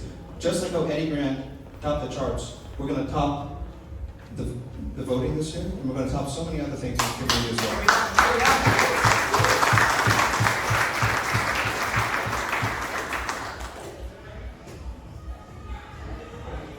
It's a nice music over there. So, and the lyrics of Electric Avenue also apply to this moment right now. The lyrics of Electric Avenue begin, in the streets there is violence. We have record crime going on right now in the city. Then it continues, can't afford a thing on TV. And with the inflation going on now, I think sooner or later we can't afford a thing on TV either, for those who still watch TV. We look at the Democrat policies that have failed us every which way, whether it comes to crime, whether it comes to affordability in everyday life.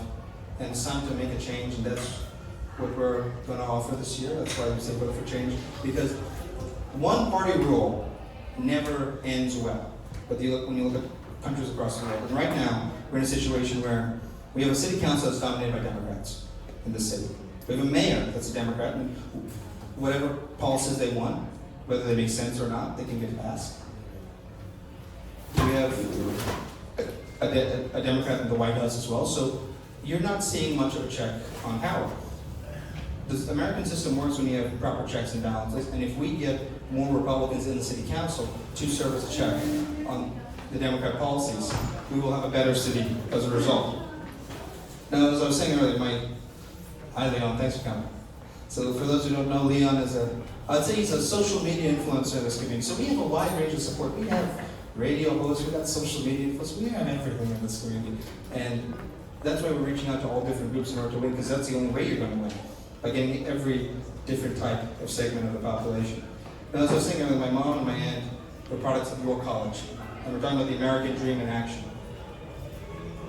My mom was actually pregnant with me while still a student at York College. So I've been going to York College since before I was born. And I don't know if I should say if or when I win this election, the inauguration takes place at York College. So that would be a very interesting story arc, should it come true. And that's a story arc of the potential of this community. We can start off as the students attending York College, and we can end up as the politicians being inaugurated at York College. All the best, brother.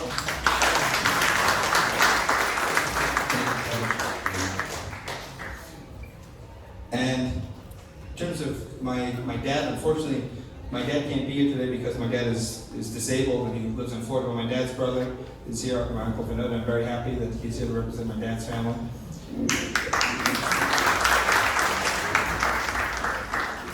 My dad had very deep ties in this community as well. My dad was a lawyer on Liberty Avenue in 1986.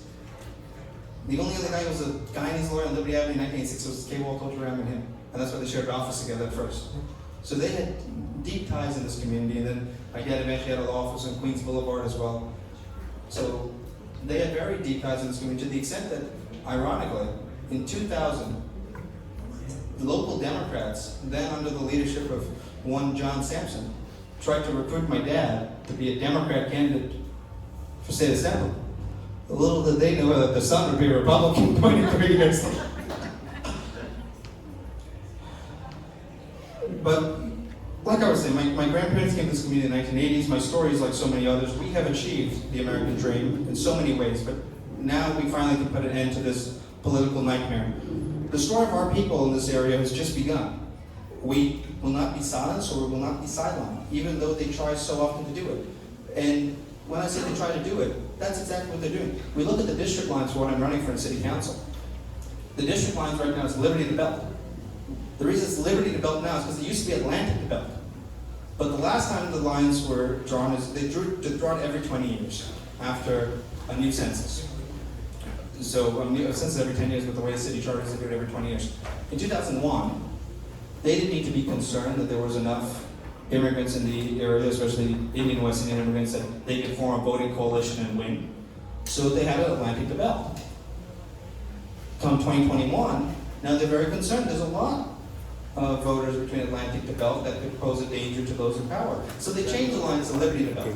So that's why all those, 101 Avenue, 103rd Avenue, they got cut out and gerrymandered into the Forest Hills district.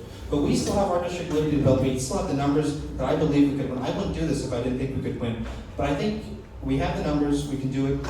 And even though they tried to rig it in their favor with the way they gerrymandered it, we're going to beat them at their own game, on their own terms. And that's going to make the victory even greater and even sweeter when it happens. Thank you to whoever said yes. I want to give a mention to, we have Michael Massa here. Michael Massa is he's the Republican nominee for district attorney. And it's very important to vote in those local races like district attorney, because if you're angry about crime in the streets, if you're angry about bail reform, more importantly is to vote for your district attorney so you don't have the type of district attorney we have now who's soft on crime and follows whatever the liberal establishment of the day tells her to do, a career politician. She's a waste. You said that. So that's why you have to make sure you vote for district attorney. And the Democrats have a very interesting primary for district attorney, but forget about the Democrat primary because we have a Republican nominee right here. And if you want safe streets, vote Republican this year.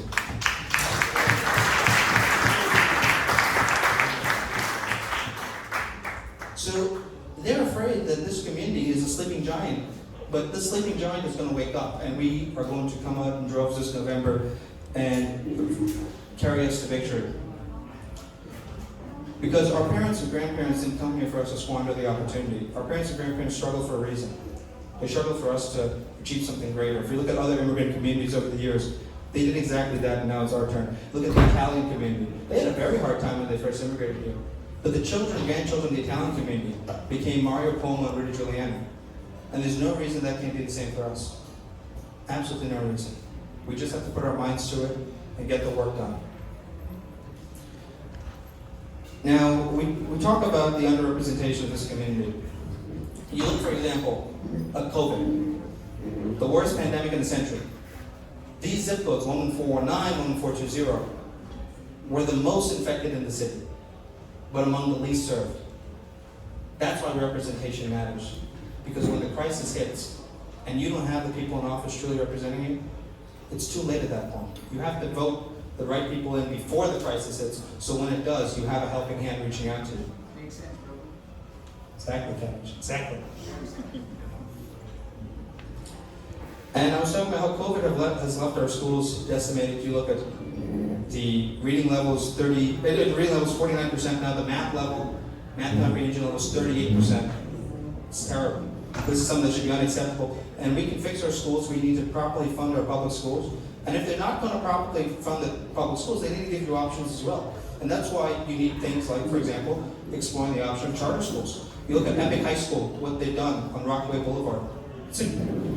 It's night and day between Epic High School and John Adams. And there's a reason they don't fund John Adams. They let it keep failing and failing and failing. Not just year after year, decade after decade after decade. John Adams has been failing since before I was born.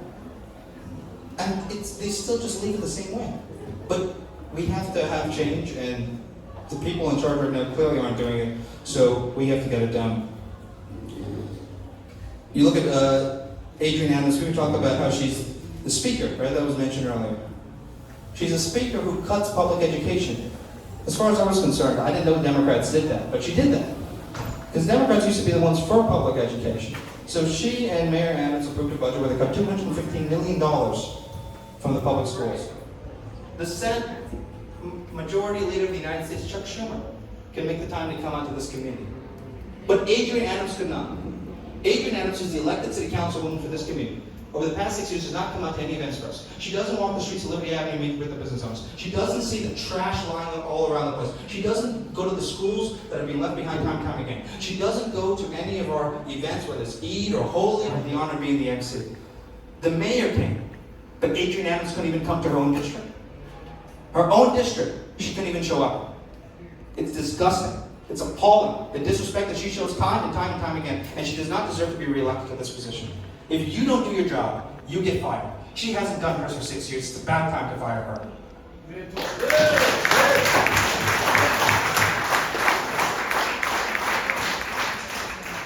And for those who say that you shouldn't, every time I speak, somebody goes up and says, you shouldn't have said this. It's not that nice to say. I'll put it over the nice way. I'm not saying we should fire her. I'm just saying she's getting up there in years, and maybe we should give her an early retirement. She can enjoy the time with the grandkids, and I'll fix the schools for her grandkids, so they have a better life as well. Because I'm not just concerned about representing my people, like she has said repeatedly. I want to represent all people.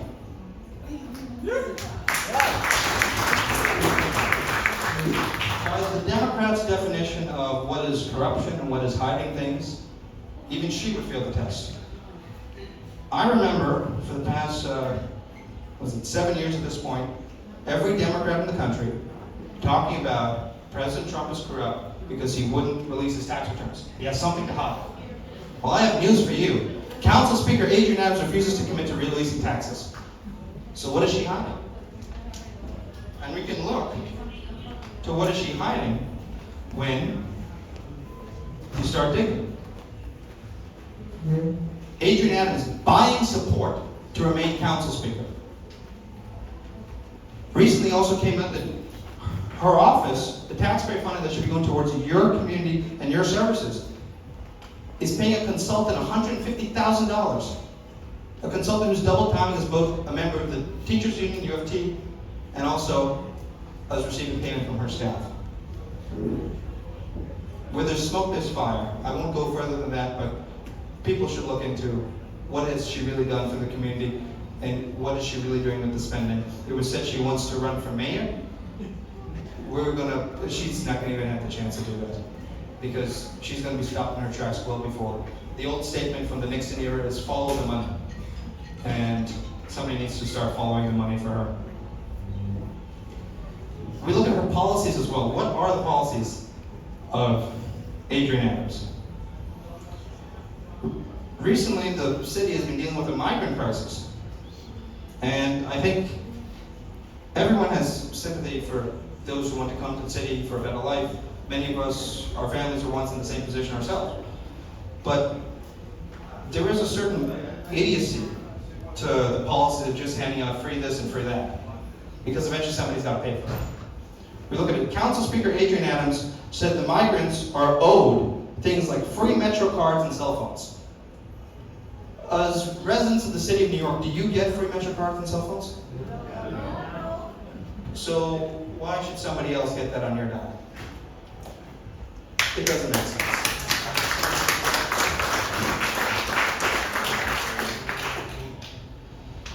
Council Speaker Adrienne Adams, she's planning, she wants to shut down Rikers Island. That's her main goal. And something that's been talked about for years, she's steadfast in it. Even the mayor knows it's not something that should be done. But Council Speaker Adrienne Adams wants to shut down Rikers Island. And you know that you said that TV show, Are You Smarter Than a Fifth Grader? I don't think she passed that, because when you're in the middle of a crime crisis, you don't shut down your major jail. That's a profound example. There you go. So Council Speaker Adrian Adams said, it's abundantly clear that Rikers is undermining public safety for New York City. So in her view, locking up the criminals makes public safety worse. You'd forgive it if it was just a one-time thing, she said. But this is not a one-time thing from her. This is a pattern of nonsensical ideology from her that's making the city worse. Adrian Adams was one of the lead proponents of defund the police in the New York City Council. I know that's something this community does not support. And if this community was paying attention to it, they would not have supported her after she supported that policy. The defund the police movement in the New York City Council got $1 billion from police officers in 2020. And we all know the result. New York crime in 2022 compared to 2021. Auto theft up 109%. Burglary up 72%. Robbery up 52%. And murder up 33%. That's in 2022. In March of 2023, Adrian Adams again said she commits to further defunding the police. She still believes in that. That is her belief. So reality doesn't change these folks' mind. They're just hard struck in their ideology. No matter what it is, they'll follow it. They don't have common sense. All they have is nonsense. So right in front of your eyes, she sees your children are being shot, your parents are being robbed, and according to her, let's go after the police, not the criminals. You can't vote to put that back in this November. You just can't. It makes no sense. You can also, as I said, my nanny taught me many values in life. You can also judge, she also taught me that you can judge somebody by the company they keep. And Adrian Adams' best friends in office so far, that she hangs around with all the time, are Letitia James and Al Sharpton.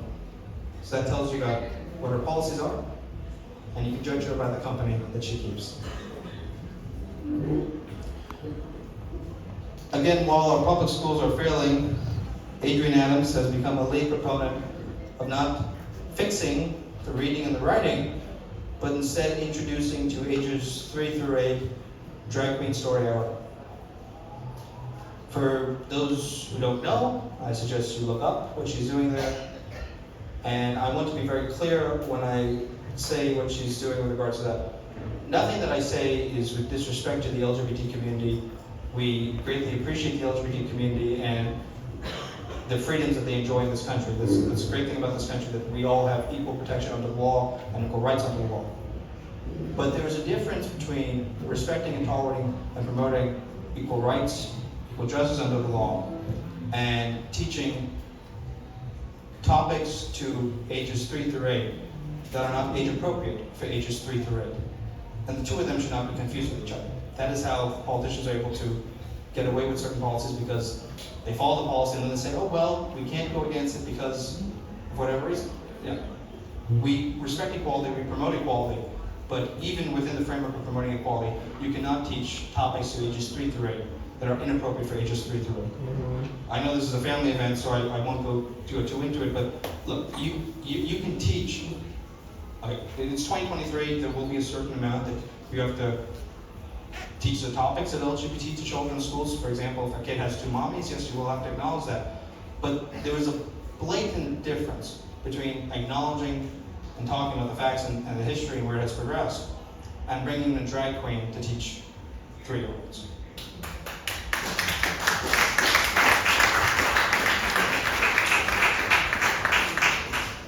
I mean, to use an example that I've said at some points on the campaign trail, sex ed is taught in schools, but they don't bring in strippers to teach sex ed. So, well, with regards to drag queens, I'm kind of laughing at him. But yeah, so with regards to Adrian Adams' policies, we've seen that she's likely corrupt. We've seen that she cut police funding, and you look at one of the reasons you have a crime crisis is the police feel like they're not being backed up. And when the police feel like they're not being backed up, then they don't feel that they necessarily have the resources to go after the crime, and especially when you have liberal district attorneys who are not going to go on to prosecute the crime.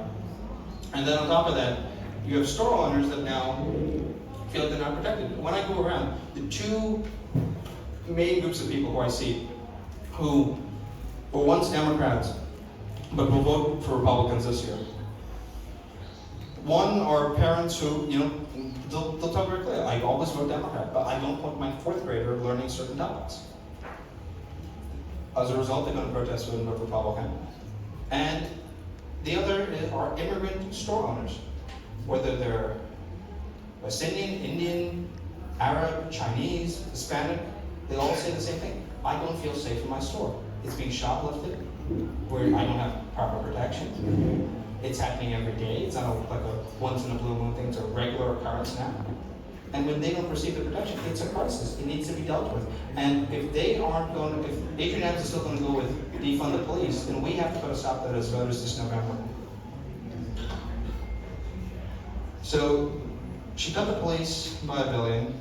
She doesn't really focus on sanitation in our area. She doesn't fund programs like ACE like they used to be funded, cleaning up the streets. So we're going to fund programs like ACE, and we're also going to work with students to properly have community service done so we clean up our own community. We have to have pride in our community. One of the saddest things is you look at the community, we don't even have proper pride in our own community. That's why those who can afford it end up leaving, and those who are stuck end up being stuck. But we need to create a community we're proud of, that people aren't just leaving when they get the chance. A community that people want to stay in, that people want to come to. You think right within the same borough of Queens, you have Forest Hills not too far away, you have Austin Street, very clean street, very nice street, bustling with businesses. And you have Liberty Avenue, bustling with businesses, great entrepreneurial small business owners. But if the street is dirty and people don't want to go to that street, it's not going to have the same image. There's no reason that we can't clean up Liberty Avenue in more ways than one. Really, nobody got that? Okay. And we're going to clean it like how Austin Street is in Forest Hills, so that it can be that for our area. There's no reason that we can't do it. But also, what are we having in our communities? What you have on your streets also sends a message to the kids. We have more rum shops than you can count. Right? And every day, as was being said just now, you have more marijuana shops opening up every day. Now, I don't have anything against the business owners who, are going to be smart and make a profit and opening up their marijuana shops, opening up their rum shops. But we need to think about what message is sending to the kids in the community when all they're seeing opening up is rum shops and marijuana shops, and not a single bookshop. You don't have a single bookshop on Liberty Avenue, but again, more marijuana shops and more rum shops than you can count. So what's the message to the next generation? What's the message being sent in our society? We'll let the community get drunk and get high so they can't focus on the rot and decline going on right in front of their eyes. That's the message being sent. Now, I would address that point. To go back to the comparison, Adrian Adams versus myself. Actually, a Democrat voter told me it the best way. He said, I'm going to vote for you. Not because it's a Democrat versus Republican. I'm going to vote for you because it's going to be actually having a city councilman versus not having one at all. Because he said very clearly, Adrian Adams has been absent since the day she got in. She hasn't done anything out here for the people. So even lifelong Democrats are going to be voting for me this November. The funny thing is, I'm running as a Republican, I'm running as independent, but more people who vote for me are probably going to be Democrats than Republicans or independent. And that's why we're going to end up winning. She doesn't think that, she thinks that she's entitled to the position. She thinks no matter what, that you're going to vote for her because she's a Democrat. But that's where we're going to prove her wrong. And those who say that she's speaker, it's even worse because she's only speaking for herself rather than speaking for the community she represents. If you do it on national level, when Nancy Pelosi was Speaker of the House, she made sure that her district, San Francisco, got the benefits. She's the speaker and we don't even have the benefits. So what's the use?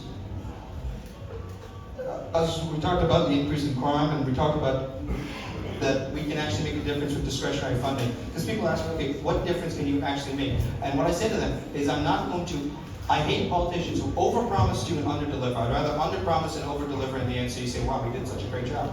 But the areas that we can make a difference, we can do it with discretionary funding, we can do it with zoning. I want to thank, we had some volunteers with Moving Nation Mandir who were here earlier. Thank you. Thank you. You see, I have the young, I have the old. So proper representation hasn't been offered here, and there has not been, unfortunately, a proper Republican alternative offered. And it's a two-party system, and now we finally have a proper Republican alternative being offered, so now things may actually change. And when I say things are going to change, everybody who pays attention to politics nationally, you know that the politicians pay attention to the swing states, right? Take, for example, my uncle buddy used to live in Florida, right? When Florida was a swing state, remember Bush v. Gore was the closest state in the country? When Florida was a swing state, every politician wanted to go down to Florida because they knew if I go down to Florida, they might vote for me. Like, that they can actually go either way. Take care, Cash. When you have an area of the country that only goes for you, that only goes one way, like, say, Kansas only goes Republican, Massachusetts only votes Democrat. Politicians don't have to go and campaign because I already have their vote. So the Democrats right now think that they have this, they can take it for granted. This area is a Democrat area. But boy, when you prove them wrong this November, they like to talk about being woke, but they're going to wake up. And when they wake up, after November, when they see that you flip the area, it goes Republican for the first time, they're going to say, wait, okay, we can't take them for granted anymore. And the day after I win, you're going to have more Democrats come down Liberty Avenue than you've ever seen in your life. You'll have a flock of geese coming down. So if you want the best for the area, you vote Republican, teach the Democrats a lesson, and then see what they have to say. Because right now they just take you for granted. I know each and every one of you, you don't like being taken for granted in your personal life.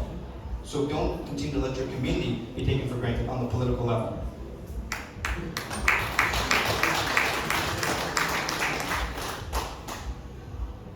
I told you the entertainment session had only just begun. So, but we talk about, okay, people who don't want to touch politics. I'll give you the example of something that it's interesting when you post on Facebook what gets the attraction and what doesn't. If I do something on policy or crime or whatever, it's not going to get the most views. But my most viewed post was one I did about cricket, because I went to a park in the area. I saw these Bangladeshi immigrants. They were playing cricket and they were using like a makeshift wicket, as many do. And I joined them. I played a few balls with them because I used to be a bowler myself when I was in England, medium pace, swing. But I posted and I showed that these are areas where you actually the real world impact of having a city council person actually represents your community versus doesn't. A city council member will have input into what is developed in the community, such as the parks. If a community wants basketball fields, that community is going to get the basketball courts. If a community wants baseball fields, they're going to get the baseball fields. If a community wants cricket fields, they can get the cricket fields, like Bangor Park did. We don't have an elected representative properly representing the interests of this community. That's why we don't have a single proper cricket field in the parks out there. And you want cricket in your parks? Vote for Rusat. There's actually no cricket. If you ask her what cricket is, she doesn't know what cricket is. She won't spend the time with her constituents, the immigrants, to know what cricket is, so she'll just tell you that she doesn't like bugs.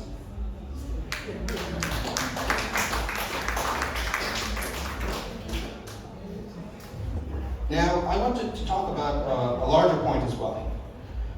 Guyanese are the second largest immigrant group in Queens, fifth largest in New York City, and Trinidadians are in the top 10 as well. Again, we don't have political representation. We can talk about the issues like crabs in a barrel and why that hasn't happened, but I know people don't want me to talk about that, so I'll oblige.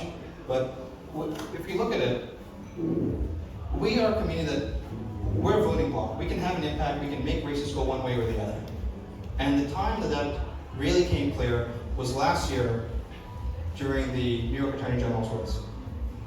And when you look at that, Letitia James, the incumbent Democrat Attorney General, made comments that I think, raise your hand if you're aware of what Letitia James did. A show of hands. Okay, if you're going to be embarrassed, I'm going to go down the story and tell you. So you might as well cut the time short and say that you know what it is. Letitia James exposed the way Democrats really do take you for granted. She, Hakeem Jeffries, Yvette Clark, they don't care about you. And you can look back at what she did and what she said, and she tried to play racial politics against Indo-Guyanese. And Indo-Guyanese sent her a message, are largely turning out and voting Republican last year. They voted for Michael Henry. They voted for people like Paul King. Thank you again, Mr. King, for being here. I remember I was with Paul King and Michael Henry and Paul Rodriguez and others as we walked down Liberty Avenue, and you saw people turn out for Republican that you've never seen like in this community. And that was a real change election. When people look at, okay, why would you run now? 5 years ago, I do not think a Republican could have won here, but today I think it is going to happen. 5 years ago, this community was about 75-25 Democrat in the voting turnout. Last year, it was 60-40. It was still Democrat, but you see the direction it's going. It went 75-25 to 60-40 within 4 years. This is an outfield.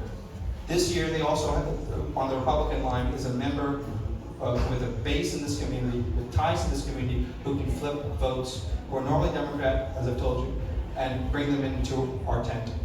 And that is how 60-40 becomes 50-50, becomes 51-49, and 52-48, and that's why election day we're going to end up winning a close one and catch them off guard.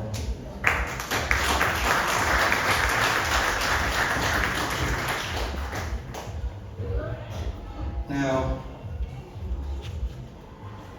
I've talked about numerous issues. I know what I'm going to say to close, but before I do close, I will take any questions from the audience. If anybody has?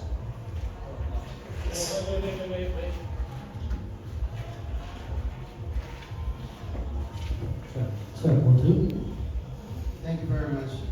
My name is Jim Prasad, and I'm a member of the community. And if I have to take the day off to vote for you, on that day I will. That important. But my question is, at work, I work in education. I have a lot of Democratic colleagues. Talking to Democrats, they have concerns, and they're right now for change themselves. They have seen the political hit job on President Trump. They saw what Joe Biden doing in the White House. They see what's going on in the city with crime. And they themselves, a lot of moderate Democrats, African Americans, Hispanic, they want to change. My question to you is that what are you doing to go mostly across the other side of the family to solicit some of those right recipients of democracy who want to change? Yes, I appreciate the question. It's a very good question. So, as I was saying earlier, a lot of the people we're reaching out to, and a lot of people that are going to end up voting for us in November, are people who are Democrats, registered Democrats. They vote Democrat normally, but they're fed up with the crime issue, with inflation, with safety, with sanitation. They're fed up with so many things, and they're going to end up voting Republican. Now, we've done a lot of outreach on this side of the family. We have our base here, but we've also begun reaching out there. We've done it for we've done it, and we're reaching out there. But you have to be strategic in what you're doing. We're not going to waste time, and with certain groups that would not vote for us, we're going to target the groups that will, the groups that are willing to change. And we see a lot of that among, for example, the Hispanic community out there who are fed up with crime. You see among, again, the Asian and West Indian pockets on that side of the bandwidth as well. So those are all target voters. And somebody asked me when I was beginning to run, do you think that you have a winning coalition? Do you think that you actually have the numbers to win? I said, yes. And of course they started off by saying, we have the Indian West Indian community. And then they said, no, that's not enough. I said, I know that's not enough because they don't turn out to vote half the time. So you can't take it for granted. Obviously, we hope they do turn out, but you can't take it for granted with them. So we're going to get there, but we also reach out to other groups as well. And together we can have a voting coalition, a multi-ethnic coalition, working class, former Democrats who are turned off with the way the party has gone, and they're going to vote Republican. And that is going to be our path to victory. So yes, we are doing that outreach. We're going to continue to do it from now till November, and you're going to see the results come November 7th. Any other questions? That I want to talk about that were raised there. First, I'll say, for example, on the idea of the restaurants, they have the outdoor expansion. That was something that during COVID and something that's continued now. In theory, it's not a bad thing, right? I mean, if you look at it around the world, many cities have been famous for their outdoor dining. You look at, for example, Paris was once very famous for it. I think it can be a good thing in New York, but we also need to up our standards of what we're doing in the community. It's not going to be a good thing if all you're doing is just extending where the drunk men are, where they're smoking, where they're cussing, it's not going to be a good thing if we do it like that way. So we have to improve our standard, our quality in the community, and then our overall quality improves. Then we have classy, nice outdoor dining. Like, I think of something right now. I should have begun by saying, thank you first and foremost to the owner of City Palace, Mr. Dave Narain. Right?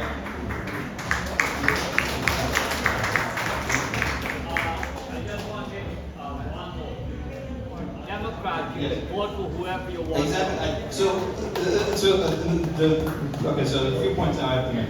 So I'll continue with what I was thinking about. And he helped us. We have this place today for our event. Dave Narain built a very classy restaurant out here. I think that this is one of the classiest restaurants in the area. Unfortunately, how many people in our community do you see upping their standards and coming to the classy restaurant? And how many people do you see just staying to what they know, doing the drunk man, wrong shop lifestyle? And it shows you something about us. At some point, we have to look in the mirror and try to fix ourselves as a community. Right? So I'm running for an office, I'm running for city council, but I'm also running so that we can improve our community together. And we will tackle those issues together. The people you have in office right now can't work with you to tackle those issues because they're not part of the community and they don't understand the community. If I'm in there, I will be able to do that work with you. And so many others who are concerned. Now, on to the other point, you talked about you came to this country 42 years ago and you registered as a Republican. Now, if I did the math, you came to this country in 1981, right? And it's something very interesting. So many in our immigrant community here who immigrated in the 80s are registered Republicans. And one of the reasons for that is a man named Ronald Reagan, who was an inspiration to many people in the Guyanese community. That's why so many of them registered Republican. Ronald Reagan in 1986 did an immigration amnesty that benefited many Guyanese who were living over here.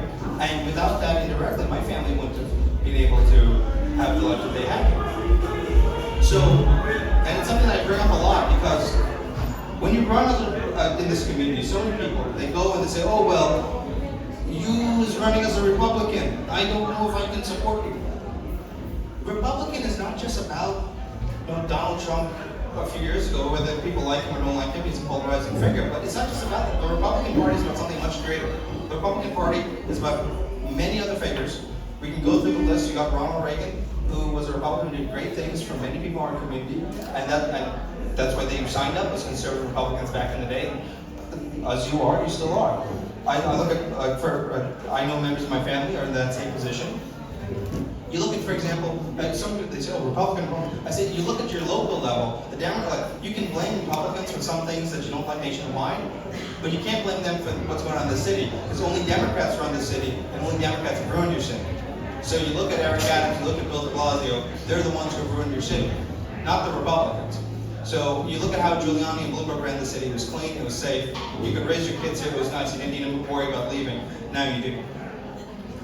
So when people, I'm glad you registered as a Republican back then, because I think a lot of people need to be reminded, the Republican Party is not just about Trump or whoever the latest figures. It's about something much greater. It's about, yes, the people running now, it's also about Ronald Reagan. All right, guys, settle down. He's still speaking. Thank you, Alex. Thank you. It's also about, was the same, Ronald Reagan, Abraham Lincoln, in New York State level, Teddy Roosevelt, George Pataki, Rudy Giuliani, Michael Bloomberg, Fiorello LaGuardia Airport. As you can probably tell by the way my speech was going, I like to have jokes at some point in my speech. So one of the jokes I had prepared was, for all those who say they don't like Republicans, Abraham Lincoln was a Republican and Ulysses S. Grant was a Republican. So if you don't like Republicans, you don't want anything to do with Republicans, my campaign would gladly take your 5s and your 50s.